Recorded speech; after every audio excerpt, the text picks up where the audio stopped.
So the next 1 week, we're going to start mornings with obstetrics and gynecology. How much fun, right?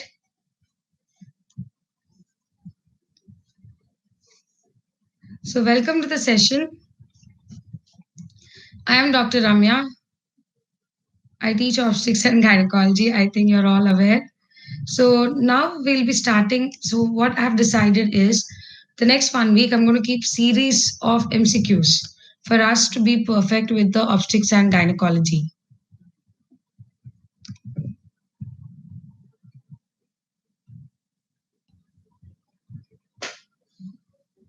So daily morning, 1 hour, we'll discuss about the questions of obstetrics and gynecology. Okay.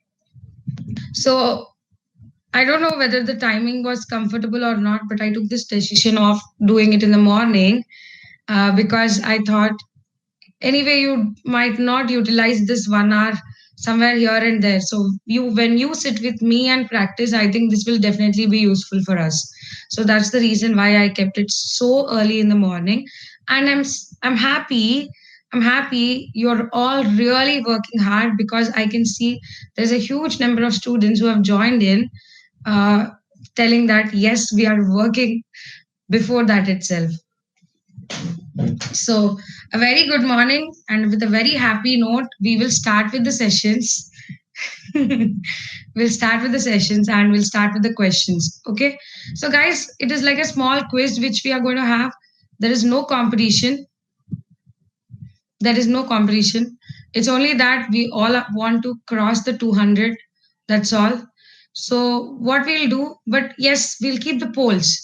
Polls is just for a fun and to keep up the spirits. That's all.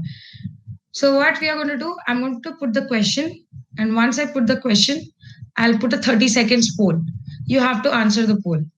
The rules of this class is read all four options, and we all suffer this silly mistake syndrome. And most of the time, because of that, we are hanging between that 140 to 150, which really we don't want to do.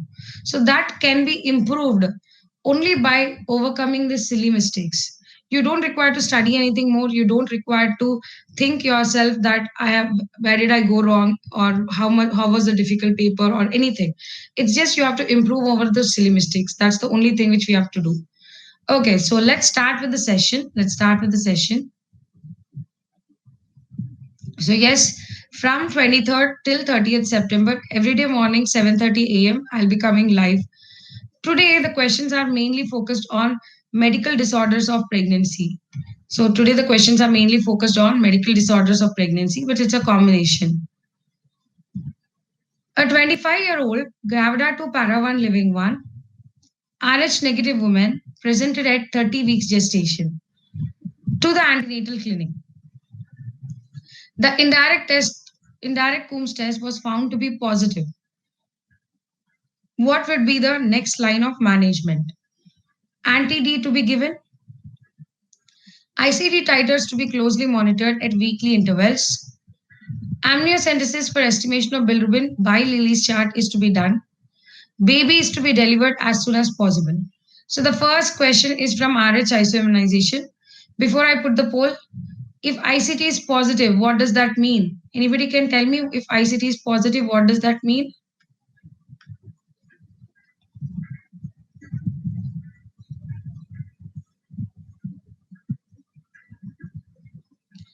Excellent. So if ICT is positive, it means mother already has the antibodies. Mother has already started producing the antibodies against the baby,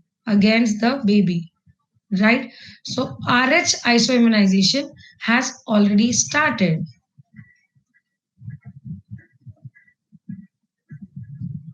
So I have 37% of you answering it correct. This is fun.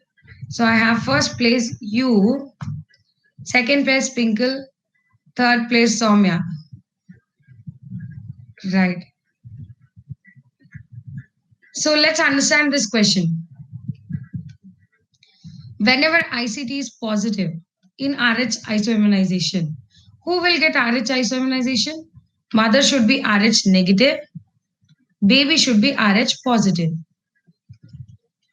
When mother is Rh negative and baby is Rh positive, baby's blood, if enters mother circulation, this D antigen will mount the antibodies. This D antigen will mount the antibodies. So when mother produces the D antibodies, we call it as Rh isoimmunization. Now many of you have written give anti-D. Anti-D is given for prevention of Rh isoimmunization.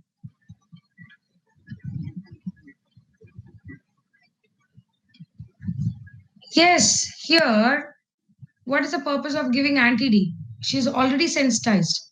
So whenever they're already sensitized, there is no purpose of giving anti-D. If already sensitized, there is no purpose of giving anti-D. Okay? So this option goes wrong.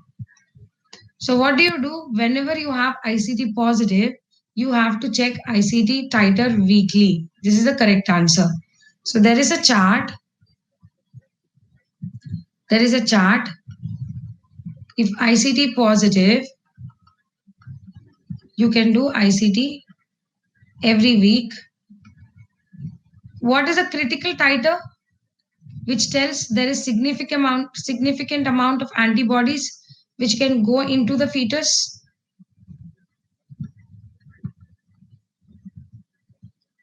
The critical titer is very good, excellent, Harpreet and Inderjit.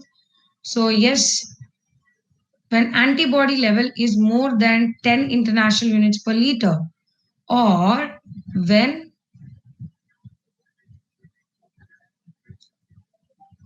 the titer level is 1 in 16. So this is the time where it tells us that you have enough amount of antibodies in the woman's body to cause fetal anemia. So how do you monitor for the fetal anemia? That's also important. So how do we monitor for fetal anemia is by excellent Ashima. It is by MCA Doppler. MCA Doppler. This also has been asked as a question in recent times.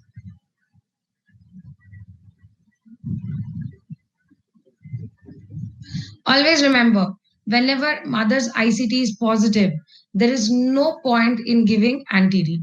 You always give anti-D only if ICT is negative. If ICT is positive, there is no point in giving anti-D. Okay? So the first question was something little about RH isoimmunization. Down the line, we'll be again doing questions on RH isoimmunization. So as of now, I want you to remember this much, right? Let's go to the next question. Now, this is an easy one which can be bagged by everyone. Which one of the following antihypertensive drug is not safe during pregnancy? Labetalol, AC inhibitors, alpha methyl nifedipine.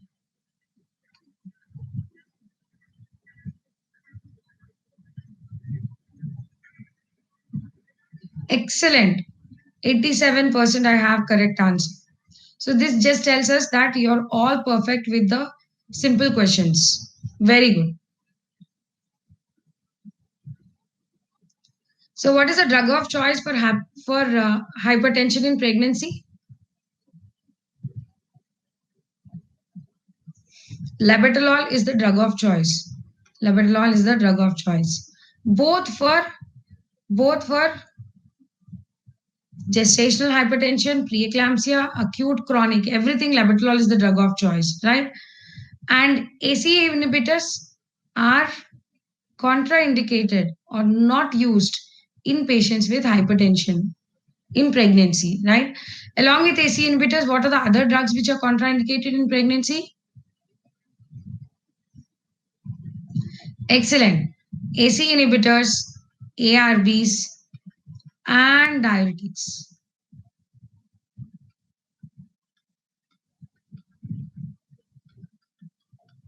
Right? We can give beta blockers. We can give beta blockers. What is labetalol? Is it beta blocker or alpha blocker or something else?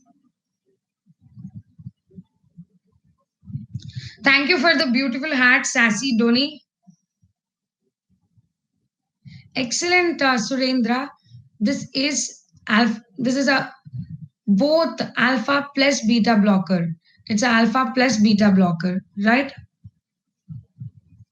And what is the one complication of alpha methyl dopa? What is the one complication of alpha methyl dopa? Because of which it has taken a back step. That is, we don't use it much nowadays. Autoimmune hemolytic anemia, yes, it is.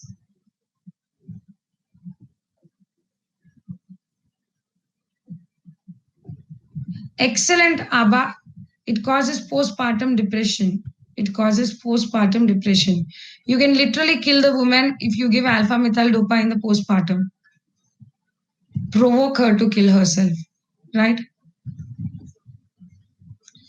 Causes of fetal growth restriction may be chromosomal abnormality, congenital abnormality, abnormal cord insertion.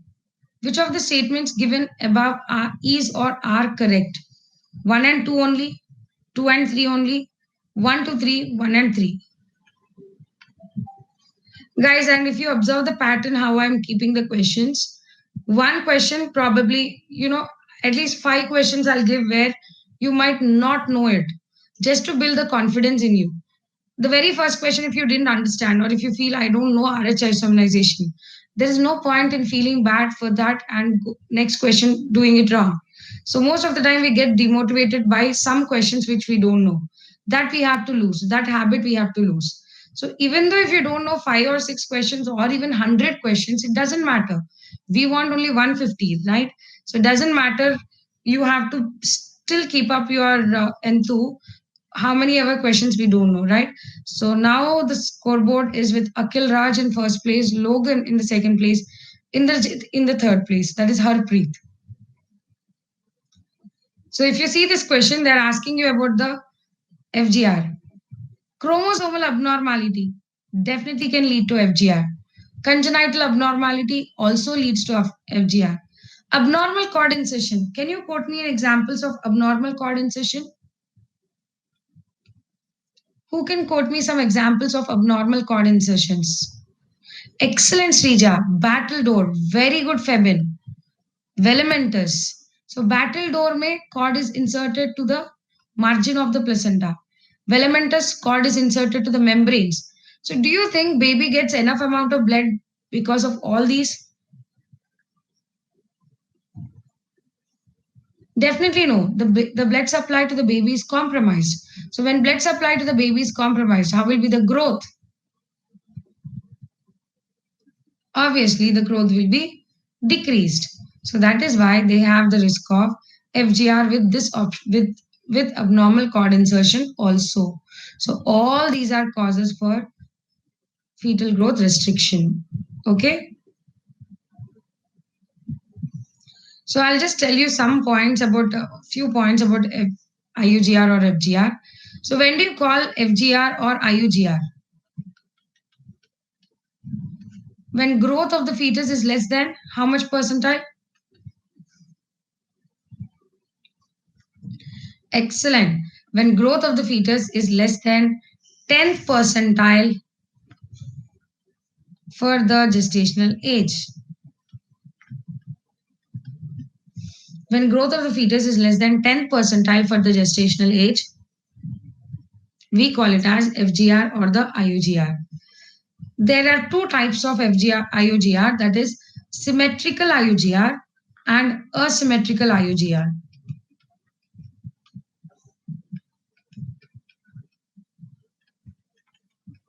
Symmetrical IUGR, the trauma is seen, the causative agent is seen early in the pregnancy, because of which the growth of the baby is affected. Normally, the fetal cells undergo both hyperplasia and hypertrophy. Here, both hyperplasia and hypertrophy of the cells is affected.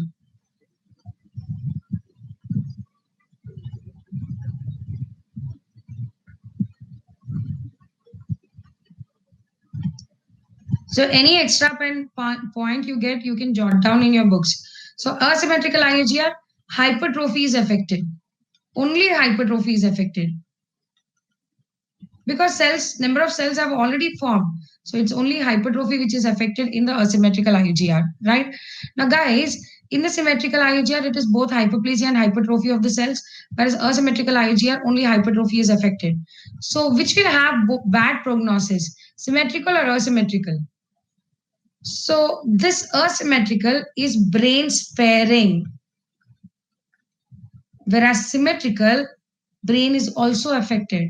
So, symmetrical IUGR usually has bad prognosis, right? Now, I want you to tell me these all causes will lead to symmetrical IUGR or asymmetrical IUGR.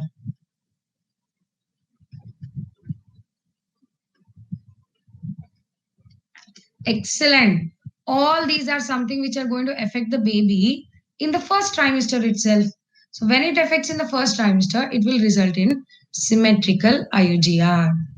Very good, very good. Excellent. Next question.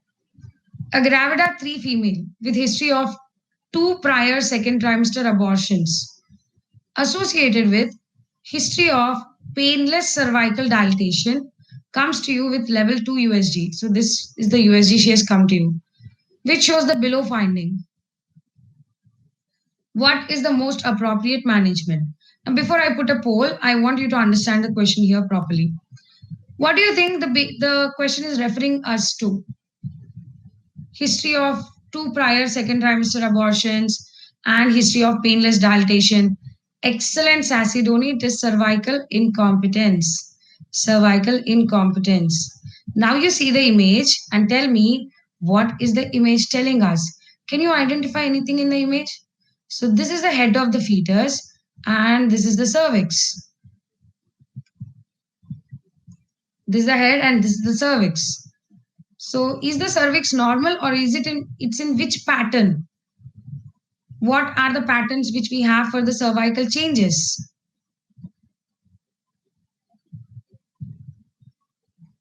Very good. So the pattern is TYVU. And what is the pattern which you're having here? This is not T. This is not T. How is it looking like? You can see it is dilated above. It is dilated above and lower part it is still closed. So this pattern is Y which you're seeing. Now I give you the poll and I want you to answer.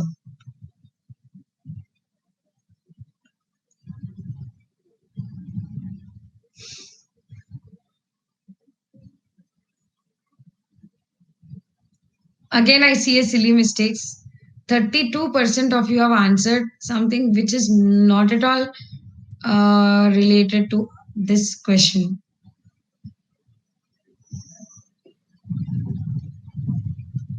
50% of you are answering well. So this is the cervical incompetence with cervix dilated. So what should be the management? The management is applying a stitch, that is McDonald stitch, right? So first place Akhil, second place Maha, third place Deepak. And we still have Vishnu, Sharma and Diya with the score of 4 out of 4, right?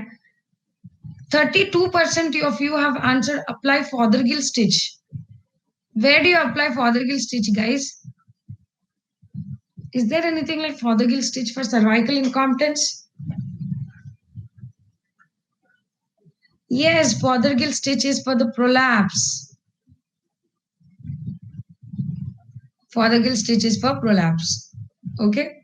Now, guy, very important is you might tend to go wrong. Don't bother if you're going wrong. Only thing is when you're correcting, if it is striking your brain, oh yes, then it's okay. Okay. So Fothergill stitch is seen in prolapse, not in the cervical incompetence. For cervical incompetence, what we do is McDonald stitch, which is the most common stitch applied for cervical incompetence. What are the any other stitches which you know pertaining to McDonald's? Excellent. You also have Shirodkar stitch.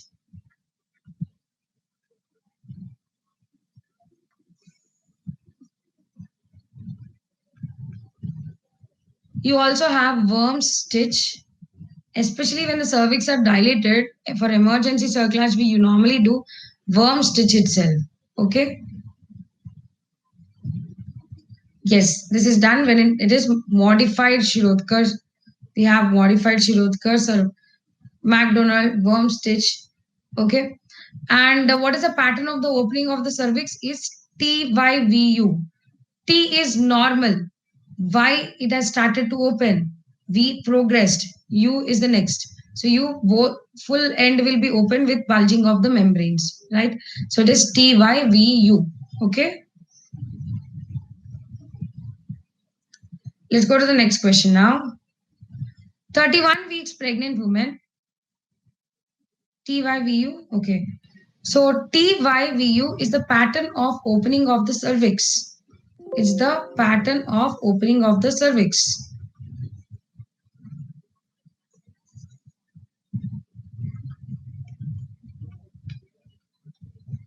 A fully closed cervix will look like T. A fully closed cervix will look like T. Then it starts to open from above and close from below. That's Y pattern. Then it starts to open from above to below. Then it starts from opening to from above to below. That is V pattern. Then it will start to open from above to below with bulging of membranes. That is called as U. So it is TYVU pattern, right?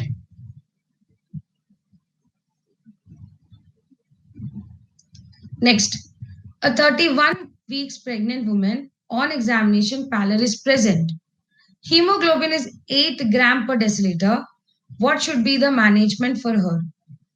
Now, guys, I want you to think and answer this because there is a small trap, where you can go wrong in this. So, I'm first only telling 31 weeks with anemia, what should be the management is the direct question which I can ask you here. Blood transfusion.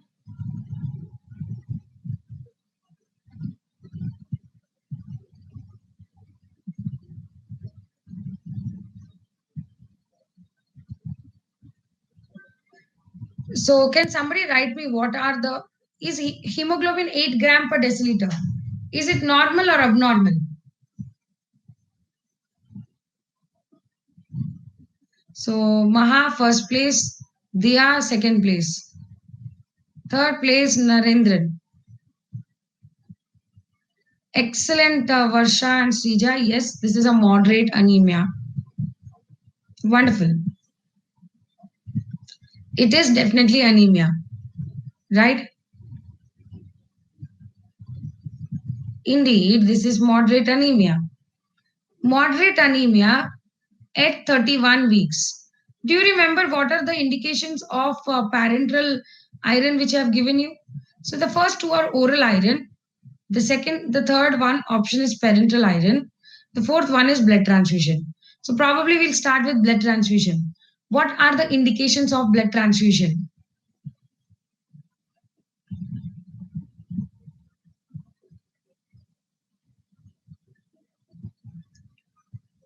Severe anemia,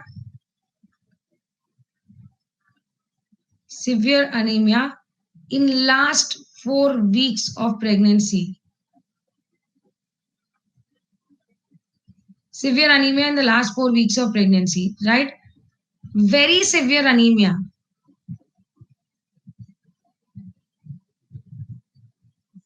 Very severe anemia. And when you have ongoing blood loss,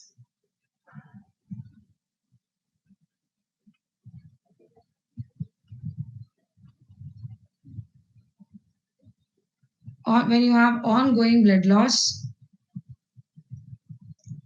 and when you have refractory anemia, right? So very severe is when hemoglobin is less than 5 gram per deciliter. Then, irrespective of whatever is her gestational age, we'll do blood transfusion. But here it is not very severe anemia. Neither she has come to you with severe anemia in the last 4 weeks. So these two options don't work out for us, and that's why the blood transfusion is cancelled here. Refractory anemia is the anemia which is not responding to any medical management. Okay. So none of these above are working to us. So let's go for the next one. What are the indications for parental iron? What are the indications of parenteral iron?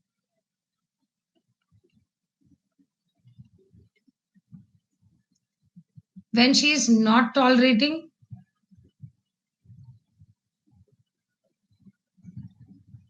malabsorption, non-compliant,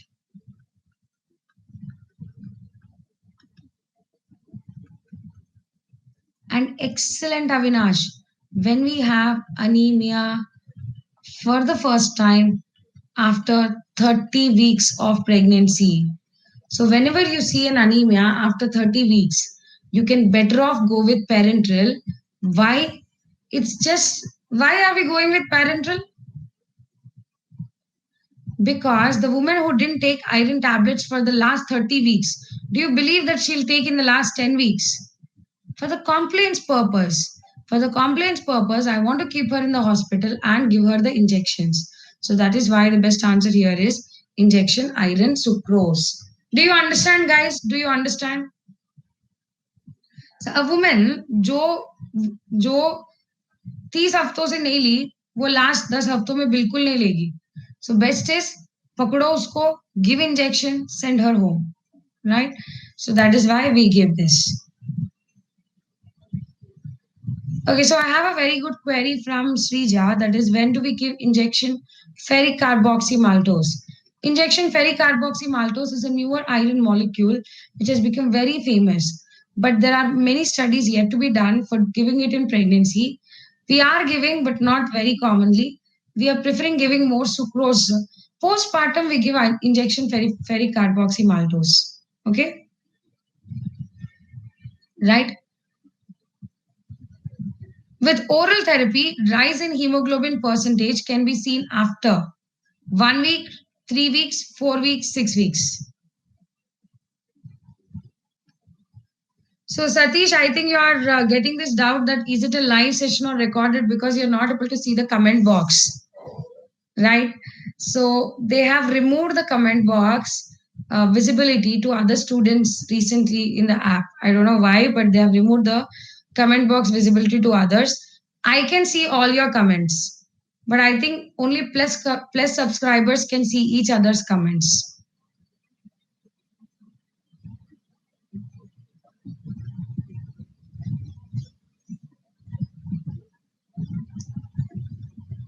So yes, very good, excellent, Dia.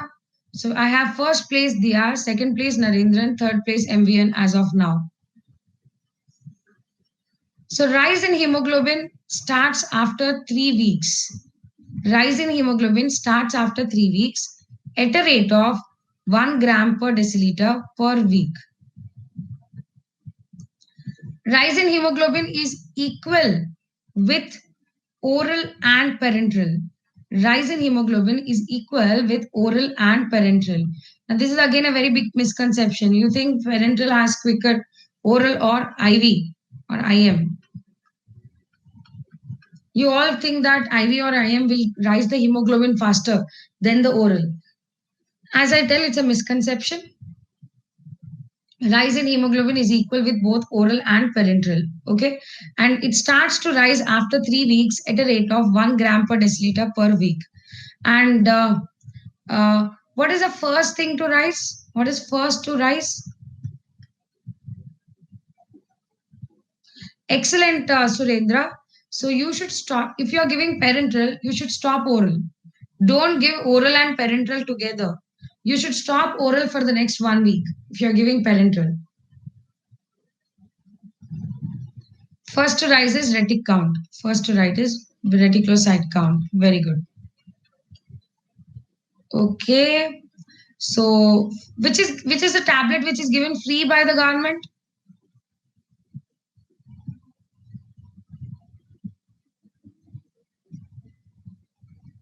Very good. Ferrous sulfate is given free by the government. Ferrous sulfate is given free by the government. Next, a 27-year-old has blood pressure of 160/110 at 32 weeks of gestation. There is headache or blurring of vision, no proteinuria. Her blood pressure before pregnancy is 110/70. What is the diagnosis? chronic hypertension, mild preeclampsia, severe preeclampsia, gestational hypertension. I want you to understand the question properly and answer it because there might be a chance of you going wrong. Very good morning, Jat Saab. How are you?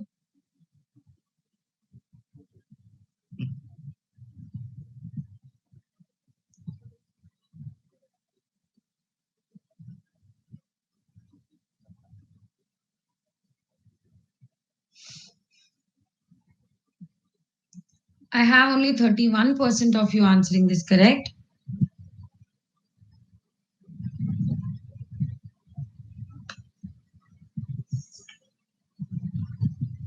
Scoreboard remains the same. We have Dia in the first place, Narendra in the second place, and MVN in the third place. And with a tough competition to each other, the other students. There is no proteinuria. I agree with you, Febin. But still, the answer is not gestational hypertension. Who will tell me why the answer is not gestational hypertension, although there is absence of proteinuria? Excellent, Anupam, because she has headache or blurring of vision. Whenever you have headache or blurring of vision, or pulmonary edema, or a sudden increase in creatinine, these are suggestive of end organ signs, end organ damage. So, whenever you have signs and symptoms of end organ damage, where does it go directly into? It goes into severe preeclampsia. Mild preeclampsia may you don't have end organ damage. Is it mandatory to have proteinuria? No, it is not at all mandatory to have proteinuria. It is not at all mandatory to have proteinuria. Wonderful. So we have mild preeclampsia and severe preeclampsia. Mild preeclampsia and severe preeclampsia में mild preeclampsia is when diastole is 150, 110, so 100. So diastole is more than or equal to 100. Severe preeclampsia is diastole more than or equal to 110. Severe preeclampsia has end organ damage.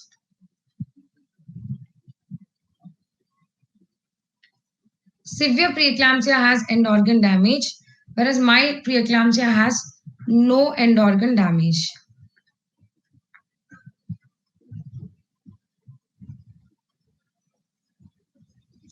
Mild preeclampsia has no end organ damage, right? You should know the definitions of all the preeclampsias. When do you deliver a patient who is at mild preeclampsia? Mild preeclampsia, you can deliver if she's beyond 37 weeks. No point of waiting beyond 37 weeks. Severe preeclampsia,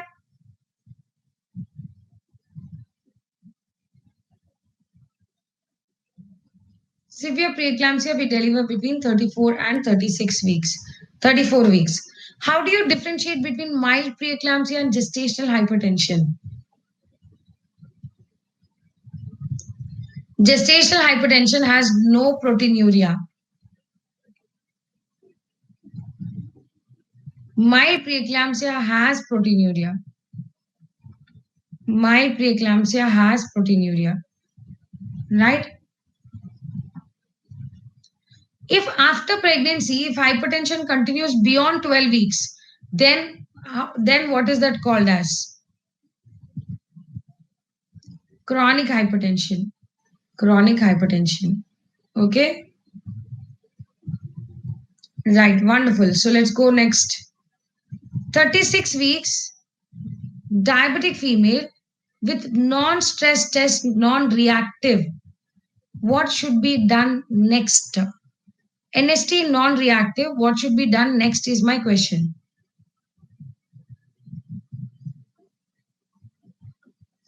So there are certain antenatal fetal monitoring methods. So NST is a antenatal fetal monitoring method.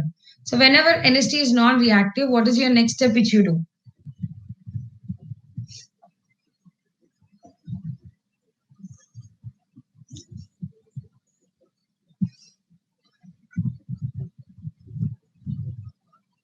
Normally, when NST is non-reactive, we do extended NST. Extended NST means you continue the NST for 40 minutes. Normal NST is 20 minutes. Extended NST is where you continue the NST for 40 minutes. Okay. But usually, if that is also abnormal, then what should be your next step? You should go for biophysical profile. The next step is biophysical profile. They might they you can have the chance of them asking you about the biophysical profile. Can anybody tell me what are the parameters which are present in the biophysical profile? Only tell me the parameters of the biophysical profile. Nothing more than that. Excellent, Kirti. Ban mote. Ban mote. So the mnemonic which I have for remembering the parameters of biophysical profile is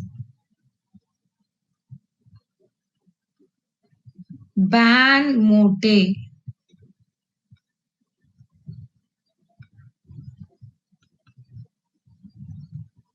or ban motu. B is breathing movements, breathing light movements.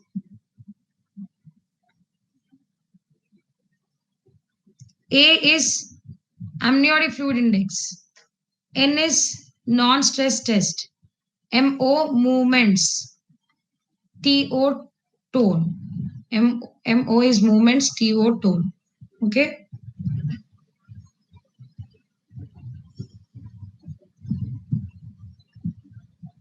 Identify the cause for the picture. What can lead to what can lead to something which you are seeing in the picture? Do you know what is that?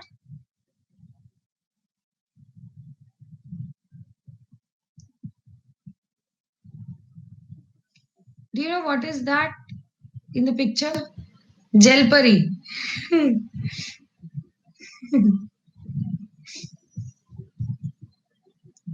Is it pari or para? How you'll know pari hai ki para? No, there's nothing like para.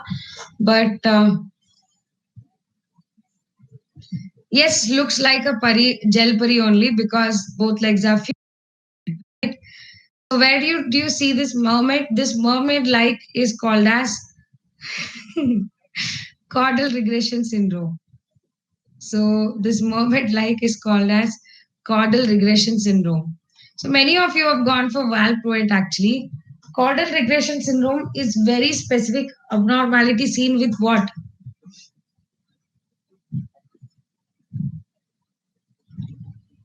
Over diabetes. Over diabetes. That is diabetes before pregnancy. That is diabetes before pregnancy. So caudal regression syndrome is seen with over diabetes. That is diabetes before pregnancy. Now, guys, we'll understand some more points here. First, point number one. Will gestational diabetes cause fetal abnormalities?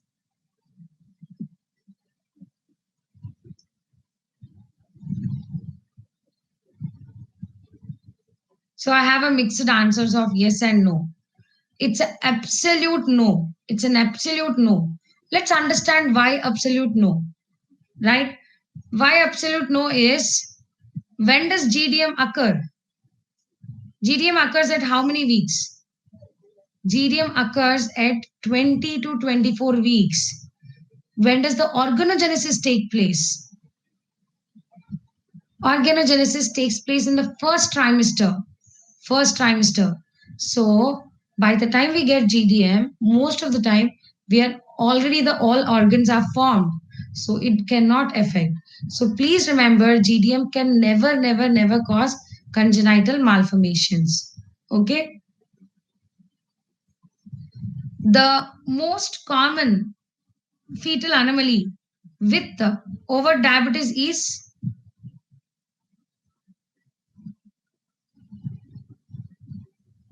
VSD. SD. Second most common is neural tube defects. Second most common is neural tube defects, right? Next, most specific is sacral agenesis. Do you know what is the other name for sacral agenesis? Yes, it's written here. That is a caudal regression. So it's a jelpari or mermaid looking like. And which is the most specific cardiac anomaly? Most specific cardiac anomaly is TGA. TGA, right? And how will be the babies with GDM? Are they Motu, Golu, or Patlu? GDM babies. Right, they're Golu. I think Motu becomes little harsh for the baby. They're usually Golu, right? Whereas, how will be the babies when they have over diabetes? Golu in the sense, plumpy. Okay, let me not write Golu because, yes, it is macrosomic. Diabetes before pregnancy leads to, yes, Patlu, that is IUGR. Okay, right, let's go to the next question now. A patient at 28 weeks with pain abdomen since 3 hours associated with decreased fetal movements. Shansh padtuno. USG shows the following. FHR shows the recording of 90 beats per minute. What is the management? Now, guys, I'll help you this further also. She's came to you at 28 weeks. She's having pain abdomen. I'll add one more point here. With bleeding per vaginum. So what is an APH which has painful? Which type of antepartum hemorrhage has painful bleeding? Excellent, abruptio. So try to see this image. Try to see this image. You got a similar question in your exam this time. So I kept this again. Little bit more additional. Here I marked placenta and I also marked the blood. So when you have a retroplacental bleeding, you obviously call it as abruption. Which type of abruption is this? Is it a concealed abruption or is it a revealed abruption? It's a concealed abruption because bleeding is getting accumulated behind the placenta. So to summarize, so whenever you are feeling the question is like, clinical or something, so you have to ask yourself, what is the summary of this question? So the summary of this question is clinical abruption is fetal heart rate of 90 beats per minute. Is that normal for you or abnormal for you?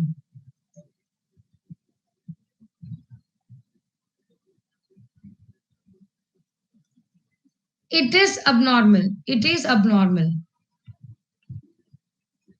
Right? So concealed abruption with fetal distress. What should be your answer? Excellent, Vivek. Less than 110, always it is abnormal. Are you able to see each other comments? No, no.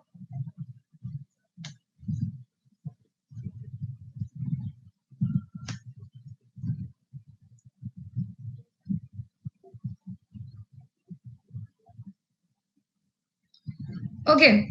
So why you're asking me in concealed there won't be bleeding per vaginum?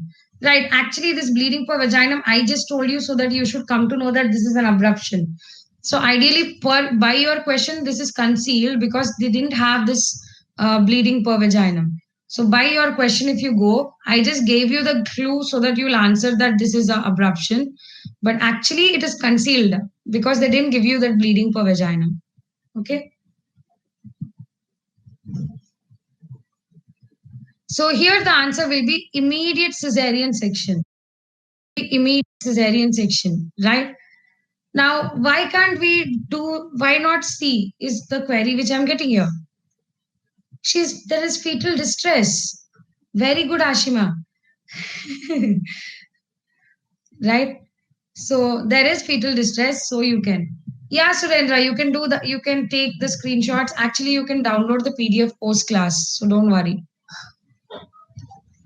Lungs are underdeveloped, I understand, but if you wait on her, will the baby be alive when placenta is so much separated? No, right? Baby will die. If you keep waiting, baby will die.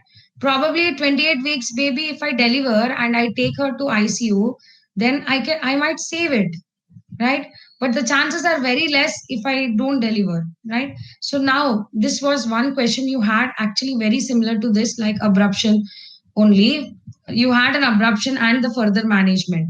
So I want you to remember these things for the abruption management. Very, very, very, very important, because they have asked you. So yes, can be a chance again.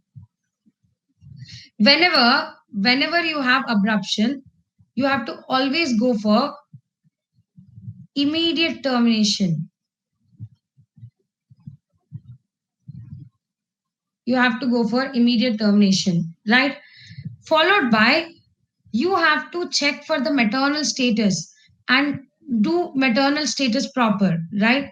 So you have to maintain the hematocrit above 30%, and you have to maintain urine output more than 30 ml per hour. Next, you have to check the fetal status. Most of the times, you can also find the baby dead. If fetus is dead, check the mother status. These, when babies die, the next step is the mother going to DIC because of the complete blood getting accumulated. Consumptive coagulopathy. All your coagulation factors are getting accumulated for forming or creating a clot. So there will be a consumptive coagulopathy or DIC.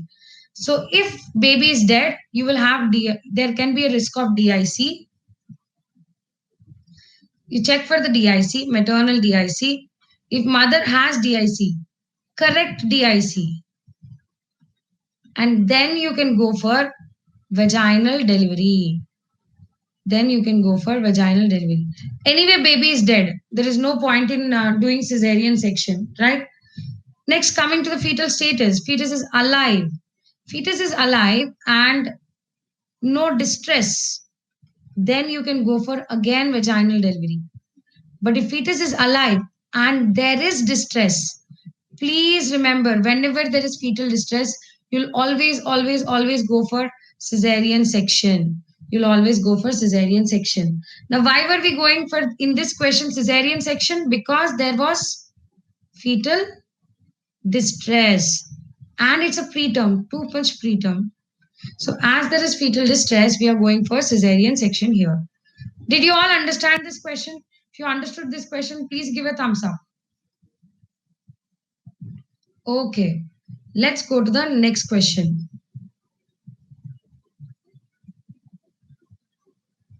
A 40-year-old Gravida 2 Para 0 with a booking of BMI of 26 is referred to high risk clinic at 39 weeks. And the midwife was concerned about her fundal height. An ultrasound suggests estimated fetal weight of 4.5, 4.4 kgs and amniotic fluid index at 90th percentile. What should be your management?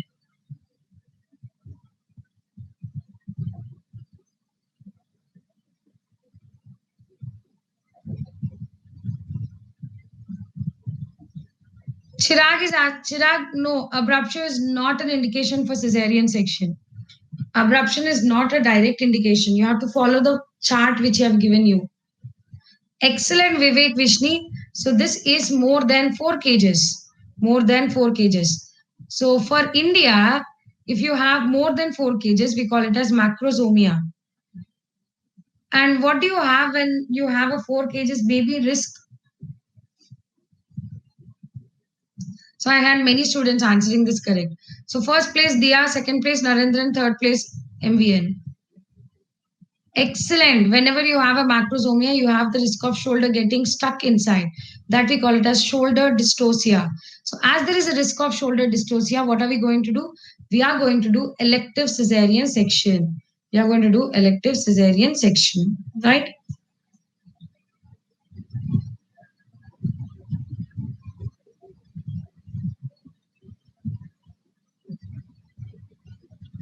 Oh, that's giving us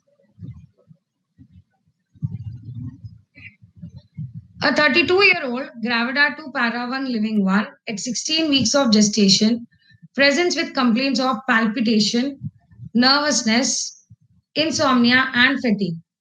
On physical examination, a fine tremor is noted in her hand, and her heart rate is 120 beats per minute. What is the most likely diagnosis? What is the best treatment? Okay, before I put the poll, I'm trying to help you the maximum before I'm putting the polls. Is this normal, whatever the findings she is having? Palpitation, nervousness, insomnia, fatigue, fine tremors. You see all this where? Even in medicine, you read this all. So this is definitely not normal. Excellent. These are the findings which are towards pointing us towards the hyperthyroidism. So instead of I'm asking hyperthyroidism treatment, I gave you hyperthyroidism. And what is the drug of choice which you will give in hyperthyroidism when a patient comes to you at 16 weeks? Is my question to you.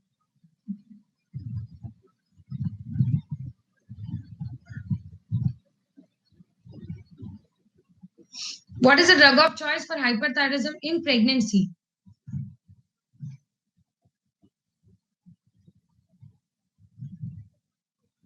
Very good. Did you see how simply all of you, I think 70% of you have answered this correct.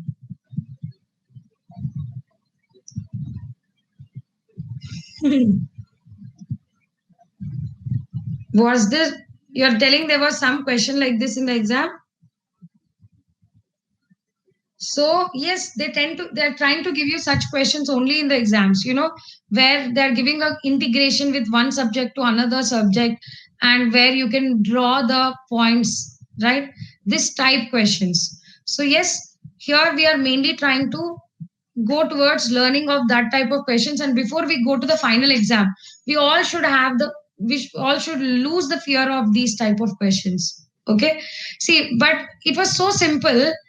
What you have to do is, okay, they were pretty more than this long. So probably next time I'll keep little more longer than this so that you'll understand the time management also. Okay. So you have to start them on propylthiouracil.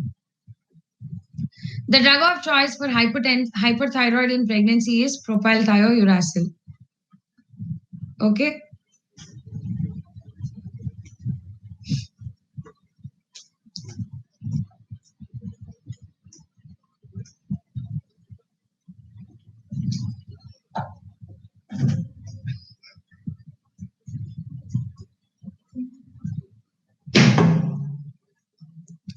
So the drug of choice is propylthiouracil in pregnancy.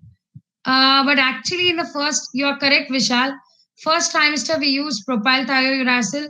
Second and third trimester, yes, you are correct. Second and third trimester, it is carbimazole. First trimester, it is propylthiouracil. Second and third trimester, it is carbimazole.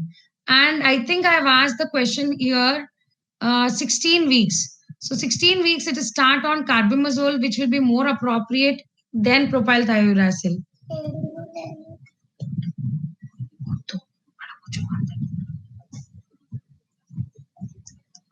Right.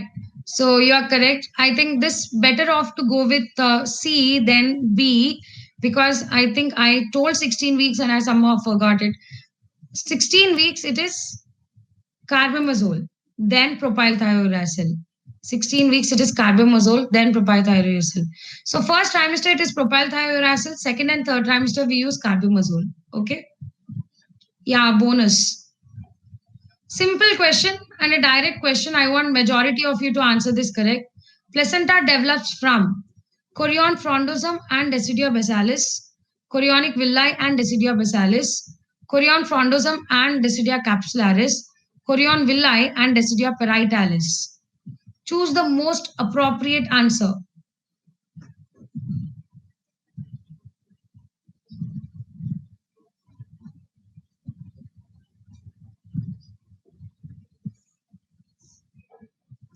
These two options are very, very similar, no? And little nearby, right? So I'm okay with you people answering between A and B. So 50% of you have answered A, 34% with B. If you have the option of chorion frondosum and chorion villi, the better answer will be chorion frondosum and Decidia basalis, then chorionic villi and Decidia basalis. Because the chorionic villi are only projection. Chorion frondosum is the one which is having these all projections, and that layer name is chorion frondosum, right? So chorionic frondosum and Decidia basalis is the one which forms the placenta. Okay. Yeah, I kept this question because this question was asked to you in a different manner. The zone of fibrinoid degeneration where trophoblast and decidia meet is known as folds of Hoboken, Nitabux layer, parietal decidia, chorion. There are different ways of asking the same question. So, yes.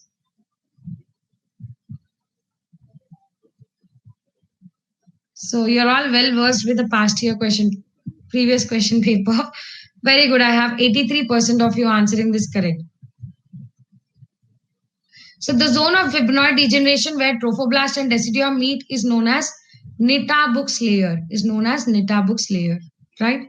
So the answer here is Nitabux layer. So it is the condensation of syncytial trophoblast which prevents further invasion from the chorionic villi into the decidua. Whenever you have absence of this Nitabux layer, what does it lead to? So I have first place Dia, second place Narendra, and third place Rija. Whenever you have absence of this Nitabux layer, what does it lead to? Excellent. It will lead to morbidly adherent placenta. It will lead to morbidly adherent placenta.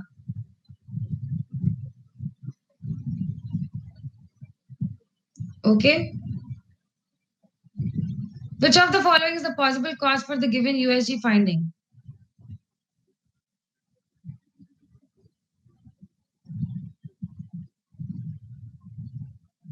Yes, I can zoom the picture.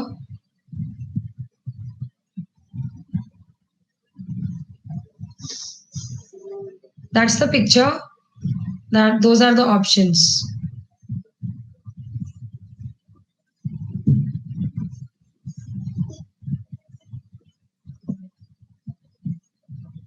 I have many joining it now.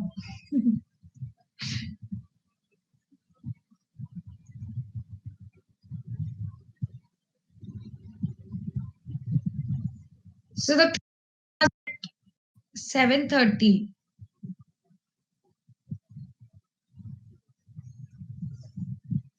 Was there any other class also at 7:30 or what? So this picture. Oh, you got notification now.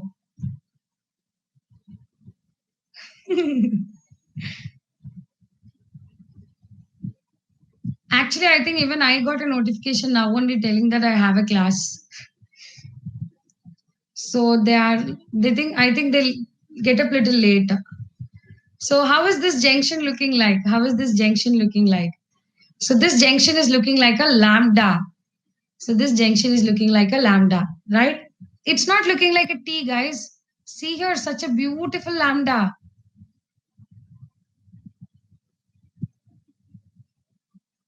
Inverse y is nothing but a lambda, right?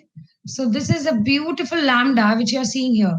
And lambda sign is seen in, so many times we all will know that lambda sign dichorionic diamniotic, but identifying the picture is also important. So this is the placenta. So see from the side of placenta, not from the side of amniotic sac.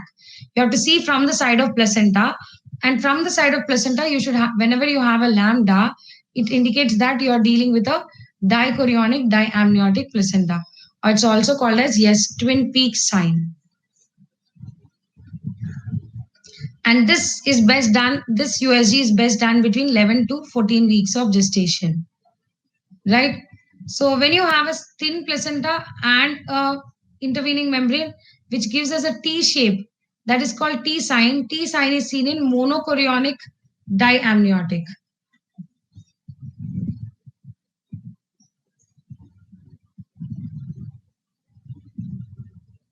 T sign is monochorionic diamniotic. Probably next exam I'll keep one T sign also picture. Okay. The risk of thromboembolism increases in pregnancy because the risk of thromboembolism increases in pregnancy because viscosity of the blood increases, increased hepatic production of clotting factors, increased antithrombin 3 levels, increased progesterone levels.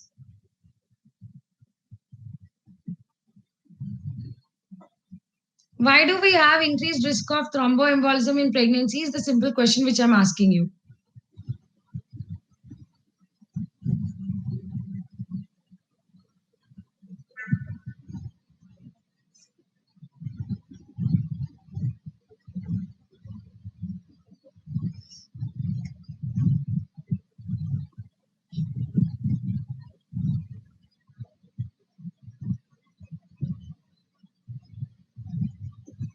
Because pregnancy is a state of hypercoagulability. Pregnancy is a state of hypercoagulability. All the coagulation factors increase except 11 and 10, except 11 and 13, right? So hepatic production of coagulation factors increases in pregnancy. You're all 2, 7, 9, 10, all increase in pregnancy. And due to this increase in coagulation factors, we have the risk of thromboembolism. Okay.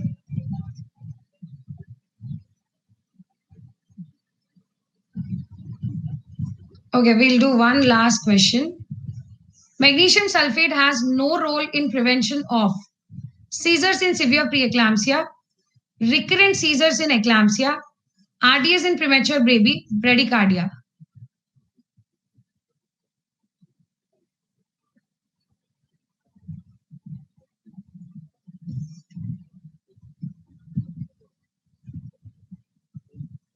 Very good. So I see none of you answering between A and B, telling that you all know that seizures will be present in magnesium sulfate.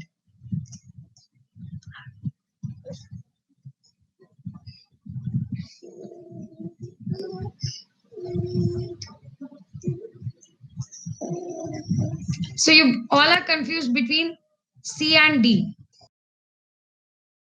syndrome. Thank you, Naruto. RDS is respiratory distress syndrome. One of the reason why I kept for 7:30 classes so that I don't have the disturbance from my son. But today he got up. So RDS is respiratory distress syndrome. Magnesium sulfate does not prevent respiratory distress syndrome. What can prevent respiratory distress syndrome? Yeah, probably you're true.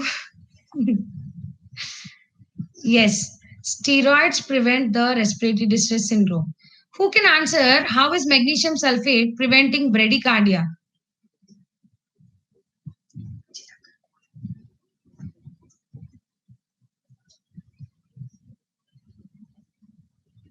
How is magnesium sulfate preventing fetal bradycardia? Magnesium sulfate also helps in uterine relaxation. So when there are no contractions and it is helping in relaxation, when you have repeated contractions, baby can go into distress and bradycardia. But when it relaxes, it doesn't let it go into bradycardia, right? So it has no role of prevention in RDS. Understood? When do you call over diabetes? Fasting blood glucose more than.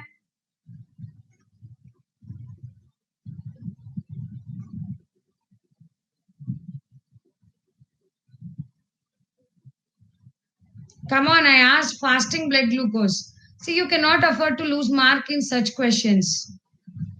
By silly mistake also. How many of you have done a silly mistake here and give a thumbs up? Thumbs up for a silly mistake. I think probably from now onwards, every silly mistake, I'll ask you to give a thumbs up.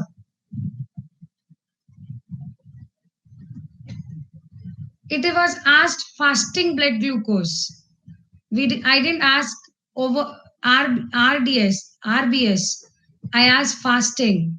So we have Dia in the first place, Narendran in the second place, and Soumya in the third place as of now, right? So fasting blood glucose, when it is more than 126, random blood sugar or postprandial blood sugar more than 200, and HbA1c more than 6.5. Some books give 6.5, some books give 5.6. We call it as over diabetes. Now, guys, I asked is fasting here, but many answered over. That is 100% not because you don't know it. That's a silly mistake. So, this is how we tend to do silly mistakes. So, we should be careful while doing the questions. What is angular pregnancy? Angular pregnancy is a type of ectopic pregnancy in the interstitial part of the tube, intrauterine pregnancy, heterotopic pregnancy, pregnancy in the horn of unicornuate uterus.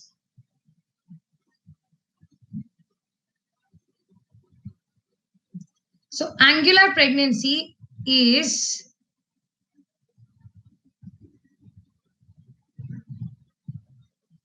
so I have 16% of you answering this correct.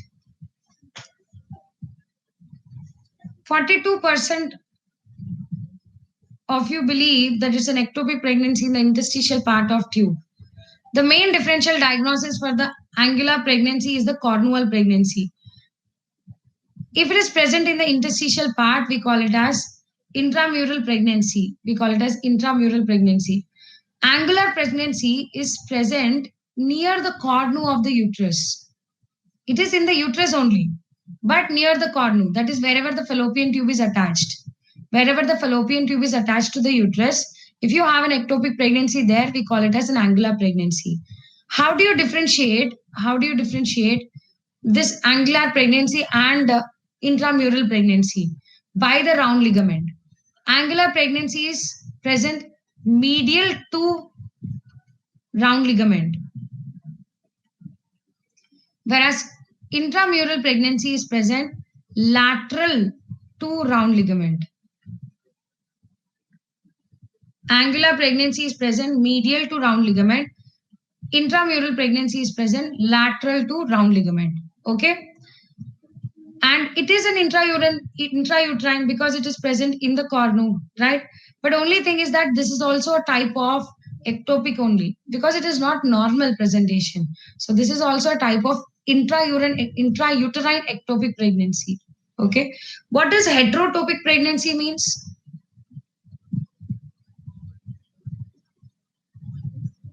One pregnancy in the uterus, one pregnancy in the tube. We call it as heterotopic pregnancy.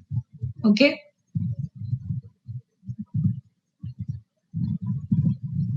A 33-year-old Gravida 4 Para 3 Living 3 at 26 weeks of gestation undergoes 50 grams of glucose challenge test. The result is 160 milligram per deciliter. What is the next step in management?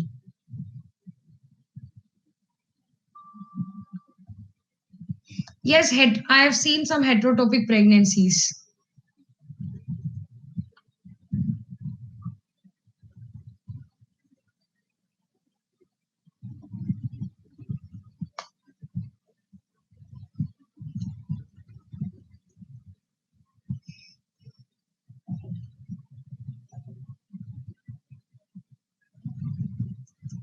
%.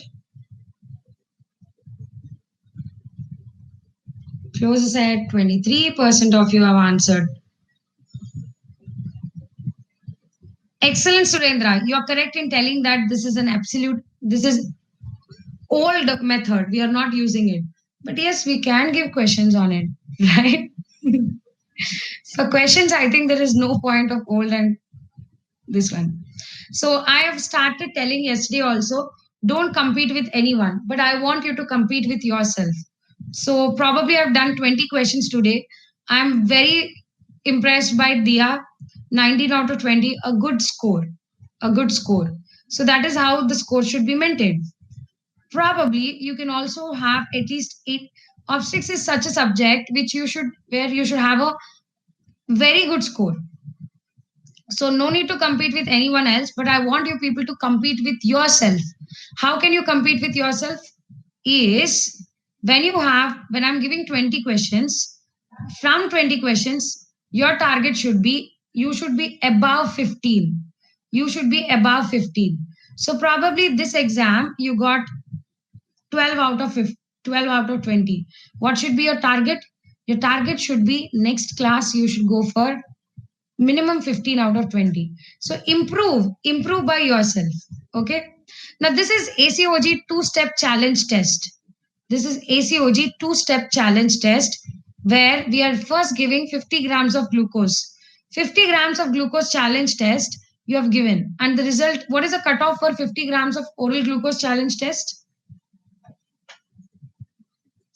The cutoff for 50 grams of oral glucose challenge test is 140.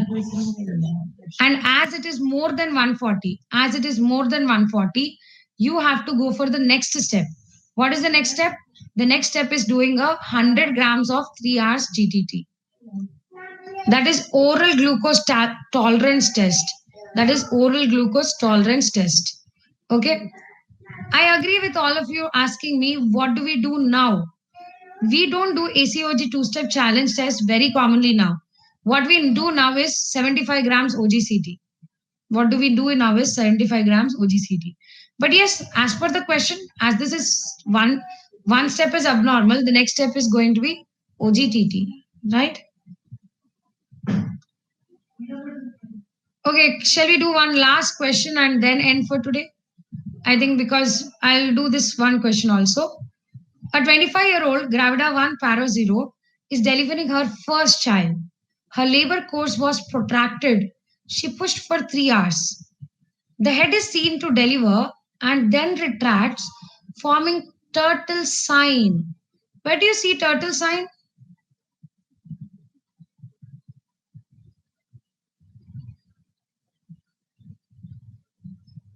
Excellent, Vishal. Turtle sign is seen in shoulder dystocia. Head comes out and goes inside. Head comes out and goes inside. It's a shoulder dystocia.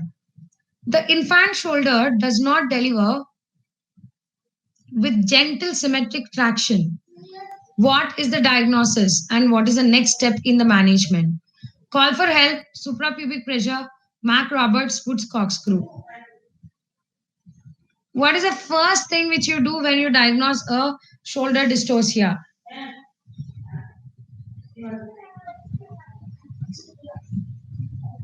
Again, I have a very near answers to confuse you.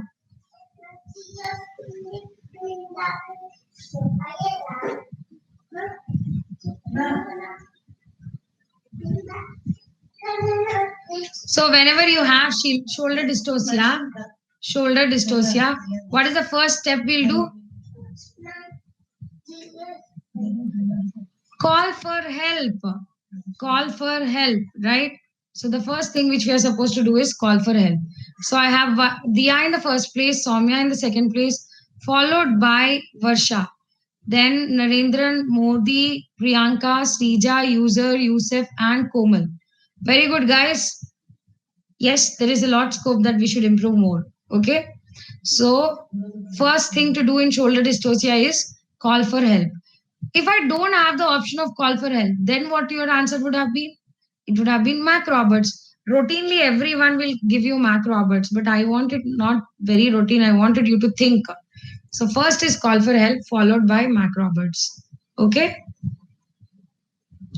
So that was today's session where we did some questions. And happy morning. And yes, I want you to see a small last a great day to progress. Success consists of going from failure to failure without the loss of enthusiasm. So very important, which we should always have, is the enthusiasm to keep on going, right? So tomorrow's class also will start from 7:30 a.m. So as you're all comfortable with this timing of 7:30, so let's not change the timing. So we will go with the 7:30 a.m. itself. And what will be the topic? So do you want to do one day obs and one day gynec, or shall we complete entire obs one day and then go for gynec? Okay, so let's complete the entire obs itself. So now the tomorrow's topic which we'll do is we will do right. So tomorrow we'll do The first half, that is, antenatal care, physiological changes in pregnancy, right? Aneuploidy screening. Joseph, can you message me? Can you message me in the Telegram or Messenger? I'll help you. Telegram or an Academica message box. I'll try to help you. Okay. So the first half, antenatal care, basics of obstetrics, physiological changes in pregnancy, aneuploidy, all that. So any queries, message me. I'll help you. Okay. So guys, what are the other things or other specifications? So I just want you to have these all classes to give you maximum benefit so that you feel confident before your exam. So one thing I feel this, we can increase the length of the questions, right? So I will increase the length of the question. Probably next class you'll see little more lengthy. And so this much I think is more than like, so we will have a combination of some easy and some difficult. Let's not have all difficult or all easy. So let's have this combination of some easy and some difficult. And just see to it that you're understanding concepts, you're able to solve the MCQs, and you're progressing day by day. You're progressing day by day. Okay. So tomorrow you read the first half and come so that you can solve the questions but better. And yes, these are free classes, so do share the links with your friends so that they can also get benefited with the classes. Okay. Thank you guys. All the best. Happy studying. See you again tomorrow morning at 7 a.m.